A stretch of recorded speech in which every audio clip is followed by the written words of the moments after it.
Hello বন্ধুরা, আসসালামু আলাইকুম। Welcome to my channel Afroza শখের রান্নাঘর। বন্ধুরা কেমন আছো সবাই? আশা করি সবাই ভালো আছো এবং সুস্থ আছো। অনেক দিন পর হাজির হয়ে গেলাম একটি মাছের রেসিপি নিয়ে। আমি এখানে মৃগেল মাছ রান্না করেছি কাঁচা কলা দিয়ে। তো বন্ধুরা, মৃগেল মাছ এই কাঁচা কলা দিয়ে রান্না করে আমার কাছে তো বেশ ভালোই লাগে, তাই ভাবলাম তোমাদের জন্য একটু আমি শেয়ার করি। তো চলো দেখে নেওয়া যাক আমি মৃগেল মাছ কাঁচা কলা দিয়ে কীভাবে রান্না করেছি। এটি একটি খুবই সাধারণ রান্না, আর রান্নাটা খুবই সহজ। মোট কথা বাঙালির রান্না মানে সহজ রান্না। তো চলো দেখে নেওয়া যাক। চলে এলাম মূল পর্বে। বিসমিল্লাহির রহমানির রহিম। আমি তেল দিয়ে এখানে দিয়েছি কিছুটা পেঁয়াজ কুচি। পেঁয়াজটা হালকাভাবে ভালোভাবে নেড়ে চেড়ে হালকা ব্রাউন করে নিতে হবে। বন্ধুরা, আমি সবসময় পেঁয়াজটা একটু ব্রাউন করে দিয়ে থাকি। আর পেঁয়াজের পেস্ট তো অবশ্যই দিয়ে দিতে হবে। পেঁয়াজ পেস্ট সামান্য পানি দিয়ে দিলাম যাতে করে পুড়ে না যায়। আর দিয়ে দিচ্ছি বাকি মশলাগুলো। এখানে আমি আদা পেস্ট এবং রসুন পেস্ট দিয়েছি চা চামচের হাফ চামচ করে।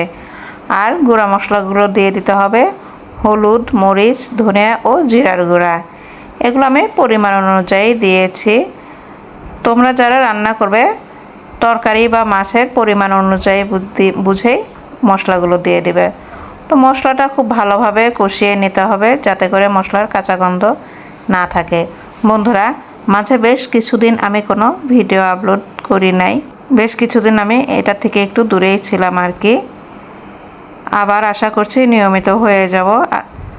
তোমরা সবাই পাশে থাকবে এবং সাপোর্ট করবে অবশ্যই সামনের দিকে এগিয়ে যেতে।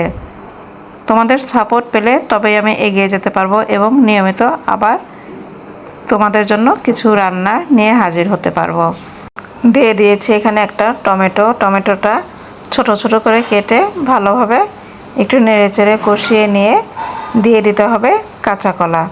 বন্ধুরা, কাঁচা কলা আমি প্রথমে কেটে তারপরে সামান্য হলুদের গুঁড়া এবং সামান্য লবণ দিয়ে ভিজিয়ে রেখেছিলাম। এতে করে কাঁচা কলার যে আলাদা একটা কষ থাকে, এই কষ ভাবটা চলে যায়। রান্না করলে তরকারিটা কালো হয় না। কাঁচা কলাটা দিয়ে সামান্য পানি দিয়ে নেড়ে চেড়ে নিতে হবে।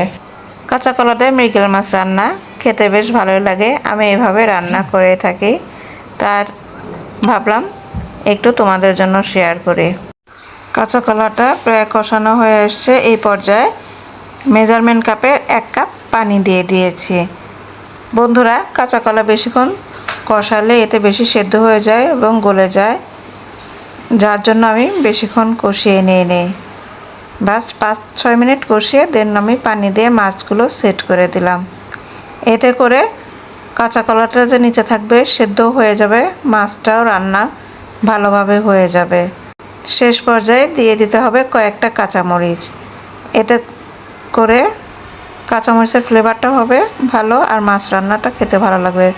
তো বন্ধুরা, কাঁচা কলা দিয়ে মৃগেল মাছ রান্না কমপ্লিট। কেমন লাগলো তোমাদের? তোমরা অবশ্যই লাইক কমেন্ট করে জানাবে।